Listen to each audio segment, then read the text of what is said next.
నమస్తే, welcome to our channel. ప్రస్తుతం మనతో పాటు ఉన్నారు ప్రముఖ homeopathy physician doctor Chetan Raj గారు. డాక్టర్ గారితో మాట్లాడి ఒబేసిటీ గురించి పూర్తి వివరాలు తెలుసుకుందాం. నమస్తే సార్. నమస్తే మేడం. సార్, చాలా మందికి తెలుసు బరువు ఎందుకు అవుతున్నారో తెలుసు, జీవన శైలియే కారణమా లేదా తెలుసు, వాళ్ళ బాడీ స్ట్రక్చర్, వాళ్ళ బాడీ తత్వం ఏంటో అందరికీ తెలిసింది. సో మేజర్గా ఈరోజు మనం మాట్లాడబోయే టాపిక్ ఏంటంటే ఒబేసిటీకి కాన్స్టిపేషన్కి ఎలా లింక్ ఉంటుంది, కాన్స్టిపేషన్ ఉంటే ఇంకా బరువు ఎక్కువ అవుతారా, దీని గురించి ఏం మాట్లాడతారు? కాన్స్టిపేషన్ కొందరికి ఎవరికైతే అవుతుంది వాళ్లకు మీరు అబ్జర్వ్ చేయండి, వాళ్ళ వెయిట్ కూడా ఎక్కువ ఉంటుంది. ఎందుకు మీరు అడిగేటట్టు, ఎప్పుడైతే ఒక మనిషి ఫుడ్ తీసుకుంటాడో దాంట్లోకి వెళ్ళి న్యూట్రియంట్స్ అబ్జర్వ్ అవుతాయి. వేస్ట్ మెటీరియల్ ఏమో స్టూల్ ఫామ్లో బయటికి వస్తుంది. ఏదైతే డైజెషన్ ప్రాసెస్ ఉంది totally it will take a few hours. ఆ ఫ్యూ అవర్స్లో ఒకవేళ ఏదైనా ప్రాబ్లం ఉంది, ఎంత అబ్జార్బ్ అవ్వాలి దానికన్నా ఎక్కువ అబ్జార్బ్ అయిపోతుంది అంటే వాళ్ళకు కాన్స్టిపేషన్ డెవలప్ అవ్వచ్చు. అండ్ సరిగా ఫైబర్ లేదు వాళ్ళ డయట్లో అంటే వాళ్లకు కాన్స్టిపేషన్ అవ్వచ్చు. కరెక్ట్ టైం అంటే డైలీ మార్నింగ్ లేవగానే వాళ్ళు బాత్రూమ్కి వెళ్ళాలి, కానీ వాళ్ళు వెళ్ళట్లేదు, ఏదో డిలే చేస్తున్నారు. అరే ఆఫీస్కి లేట్ అయిపోయింది, సాయంత్రం వచ్చినాక వెళ్దాం, అరే వంటలు చేయాలి, వంటలు చేసిన తర్వాత చేద్దాము అని ఇలా డిలే చేస్తారు కొందరు. దానివల్ల కూడా వాళ్ళకు కాన్స్టిపేషన్ అనేది స్టార్ట్ అవుతుంది. అండ్ ఏమవుతుందంటే కాన్స్టిపేషన్ అయినప్పుడు కాన్స్టిపేషన్లో స్టూల్ కూడా హార్డ్ అయిపోతుంది వాళ్ళది, సెమీ సాలిడ్ సాఫ్ట్ ఉండదు. అండ్ స్టూల్ హార్డ్ అయిపోయిన తర్వాత పాస్ అవుట్ చేయడానికి కూడా చాలా డిఫికల్టీ అవుతుంది. అది ఫిషర్స్కి కూడా లీడ్ చేయొచ్చు. ఎంత అయితే న్యూట్రిషన్ ఉంది దాంట్లో అదంతా అబ్జార్బ్ చేసుకుంటుంది కదా బాడీ, దాంట్లో ఉన్న వాటర్ కూడా అబ్జర్వ్ చేసుకుంటుంది మ్యాక్సిమం. సో అందుకే బాడీలో వెయిట్ పెరిగే ఛాన్సెస్ ఎక్కువ అయిపోతాయి.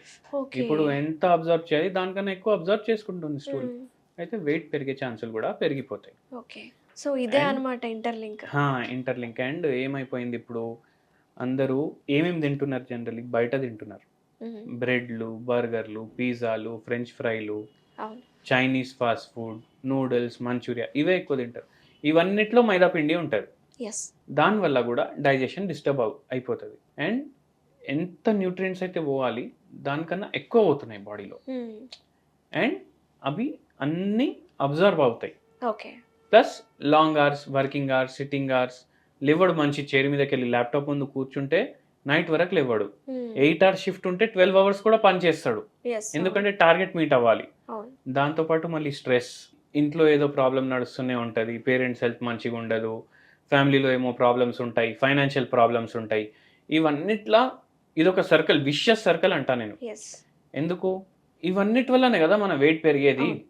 మీరు చూడండి, కాలేజ్లో ఉన్నప్పటి వరకు అందరు సన్నగా ఉంటారు, కాలేజ్ తర్వాతనే వెయిట్ పెరుగుతుంది, కాలేజ్ తర్వాతనే కాన్స్టిపేషన్ వస్తుంది, కాలేజ్ తర్వాతనే పైల్స్ వస్తాయి. కాలేజ్ లైఫ్ వరకు మనం మంచిగా ఉంటాం, స్కూల్ లైఫ్, కాలేజ్ లైఫ్ అందరూ అందుకే అంత గుర్తు చేసుకుంటారు. ఎందుకంటే ఎటువంటి ప్రాబ్లం ఉండదు, ఫైనాన్షియల్ ప్రాబ్లం ఉండదు, ఫ్యామిలీ ప్రాబ్లమ్స్ ఉండవు, జాబ్ ప్రాబ్లమ్స్ ఉండవు, అన్నిటికన్నా ఎక్కువ హెల్త్ ప్రాబ్లమ్స్ ఉండవు. Health is wealth. కానీ ఎప్పుడు వరకు అయితే మన స్టూడెంట్స్ ఉంటాం అప్పటి వరకు మనకు లైఫ్లో కష్టం అనేది ఉండదు.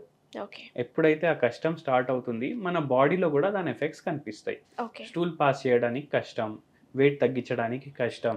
సో కష్టాలు వస్తే అన్ని డైరెక్షన్స్లోకి వెళ్ళి వస్తాయి కాబట్టి వెయిట్ అనేది పెరుగుతుంది. ఇంకొకటి సార్, ఇప్పుడు ప్రొలాంగ్ సిట్టింగ్ అనేది కామన్ అయిపోయింది.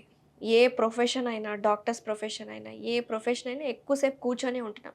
దీనివల్ల మెటబాలిజం దెబ్బతింటుంది అంటున్నారు. సో మెటబాలిజంకి ఒబేసిటీకి కనెక్షన్ ఏంటి సార్? మనం కూర్చొని పని చేస్తాం, మన చేతులు పని చేయట్లేదు, ఓన్లీ మన ఫింగర్స్ పని చేస్తున్నాయి, మౌస్ అండ్ కీబోర్డ్. అది కాకపోతే జనాలతో మాట్లాడడం, హెడ్ ఫోన్ ఉంటుంది, కాల్స్ మాట్లాడడం, బట్ ఫిజికల్ యాక్టివిటీ లేదు. బాడీ ఏమనుకుంటుంది, బాడీ ఫంక్షన్ చేసే ఒక విధానం ఉంటుంది. అది ఏమనుకుంటుంది, అరే పనే చేస్తలేడు, ఎనర్జీ ఎందుకు స్పెండ్ చేయాలి, తక్కువ ఎనర్జీ స్పెండ్ అవుతుంది. ఇప్పుడు మనం మాట్లాడడానికి ఎంత ఎనర్జీ స్పెండ్ అవుతుంది, కీబోర్డ్ మీద టైపింగ్ చేయడానికి ఎంత ఎనర్జీ స్పెండ్ అవుతుంది, దానికన్నా చాలా ఎనర్జీ ఎప్పుడు స్పెండ్ అవుతుంది, ఎప్పుడైతే మీరు వాక్ చేస్తారు, ఎప్పుడైతే మీరు రన్ చేస్తారు, ఎప్పుడైతే మీరు ఆడుకుంటారు ఏదైనా గేమ్స్ కానీ, అప్పుడు స్పెండ్ అవుతుంది. కానీ ఇప్పుడు మనం ఆడుకోవాలంటే కూడా క్రికెట్ కూడా జాయ్స్టిక్ మీద ఆడతాం. అందుకే మెటబాలిజం అనేది తగ్గిపోయింది. ఆ మెటబాలిజం మళ్ళీ మంచిగా అవ్వాలంటే ఫిజికల్ యాక్టివిటీ ఉండాలి, వాకింగ్ చేయండి, ఏదైనా స్పోర్ట్ ఆడండి, వీక్లీ ఒక 4 times అట్లీస్ట్ ఫర్ 1 hour. జిమ్కి వెళ్ళండి, అందరు జిమ్కి పోతారు, అవును. ఎక్సర్సైజులు చేసుకుంటారు, వెయిట్ తగ్గించుకుంటారు. కానీ జిమ్కి వెళ్ళినప్పుడు మన మెటబాలిజం పెరుగుతుంది, దాంతోపాటు మన డయట్ కూడా పెరుగుతుంది. అండ్ జిమ్ వదిలేసినాక మళ్ళీ అదే డయట్ కంటిన్యూ చేస్తారు, ఎస్, ఆటోమేటిక్ ఇంకా వెయిట్ పెరుగుతుంది. మీరు అబ్జర్వ్ చేయండి, చాలా చాలా మంది మందికి అంటారు, అంటారు. అరే నేను జిమ్ చేసి వదిలేసిన దాని తర్వాత నాకు ఫుల్ వెయిట్ గెయిన్ అయిపోయిందని. అవును. అండ్ ఇంకో ప్రాబ్లం ఏమైపోయిందంటే, ఈ జిమ్లో పోతారు కదా, అప్పుడు వీళ్ళు సప్లిమెంట్స్ తీసుకుంటారు, ఆల్బుమిన్, క్రియాటినిన్, ప్రోటీన్స్. ఇవన్నీ కిడ్నీ మీద కూడా ఎఫెక్ట్ చేస్తాయి అండ్ వెయిట్ మీద కూడా ఎఫెక్ట్ చేస్తాయి. ఓకే. అందుకే న్యాచురల్ సబ్స్టెన్సెసే వాడి మీరు ఎక్సర్సైజెస్ చేయండి, న్యాచురల్ న్యూట్రిషనే తీసుకోండి ఎప్పుడు. ఓకే. మీరు అంటున్నారు కదా సార్, న్యాచురల్ సప్లిమెంట్స్, న్యాచురల్ పద్ధతిలోనే బరువు తగ్గాలి అని. సో న్యాచురల్ ప్రకృతి ద్వారా మనకు అందుబాటులో ఉన్న ఐటమ్స్ తోటి మనం ఏ విధంగా బరువు తగ్గచ్చు అంటారు? ఇప్పుడు మనం జిమ్ కేస్ డిస్కస్ చేసినాం కదా, ఒక పేషెంట్ ఉండే, మన పేషెంట్ మన దగ్గర వచ్చే ముందు ఆ పేషెంట్ వెయిట్ ఏమో 109 kgs ఉండే. ఓన్లీ జిమ్కి వెళ్ళడం స్టార్ట్ చేసిండు ఆయన. జిమ్కి వెళ్ళి 12 kgs వెయిట్ లాస్ చేసిండు. ఓకే. దాని తర్వాత బాడీ బిల్డింగ్ చేసుకోవాలి అనేసి ఒక ఆశతోటి ఇంకా రిగ్రెస్గా జిమ్ చేయడం అండ్ సప్లిమెంట్స్ తీసుకోవడం, ఓకే. క్రియాటినిన్, ఆల్బుమిన్, ఈ ప్రోటీన్స్ తీసుకోవడం, ఆర్టిఫిషియల్ అవే జిమ్లలో అమ్ముతారు కదా, అవి తీసుకోవడం స్టార్ట్ చేసిండు. మంచిగా బాడీ బిల్డింగ్ చేసుకున్నాడు. వెయిట్ ఏమో 100 kgs ఉంది, కానీ హైట్ ఏమో 5'8" ఉంది. అయినా వెయిట్ అండ్ హైట్ మ్యాచ్ అవ్వట్లేదు బిఎంఐ ప్రకారం. బట్ ఆయనకి ఏమనిపిస్తుంది, అరే నేను చాలా స్ట్రాంగ్ హెల్దీ అని అనిపిస్తుంది. దాని తర్వాత జిమ్ మానేసింది. జిమ్ మానేసిన తర్వాత, జిమ్ మానేస్తే బాడీ పోతుంది కదా మొత్తం, మళ్ళీ మొత్తం బెల్లీ ఫ్యాట్ వచ్చేసింది, అన్నీ ఇంతకుముందు ఎట్లుండే అట్లా అయిపోయింది. అండ్ కిడ్నీస్ పైన ప్రభావం వేసినాయి, ఏవైతే తీసుకుంటారు కదా ప్రోటీన్స్, అవి ప్రభావం వేసినాయి. దాని తర్వాత మన కాడికి వచ్చిండ్రు. సిరం క్రియాటినిన్ డిస్టర్బ్డ్ ఉండే, వెయిట్ ఏమో ఎక్కువ ఉండే, దాంతోపాటు ప్రీ డయాబెటిక్ స్టేజ్లో ఉండే. ఆ పేషెంట్కి మనం ట్రీట్మెంట్ ఇచ్చినాము, హోమియోపతి ట్రీట్మెంట్. కిడ్నీస్ మళ్ళీ హెల్దీ అయినాయి, ప్రీ డయాబెటిక్ నుంచి నాన్ డయాబెటిక్ వచ్చిండు, వెయిట్ కూడా నార్మల్ అయింది. వెయిట్ ఏమో 70 kgsకి వచ్చేసిండు. 6 months మన ట్రీట్మెంట్ వాడిండ్రు వాళ్ళు.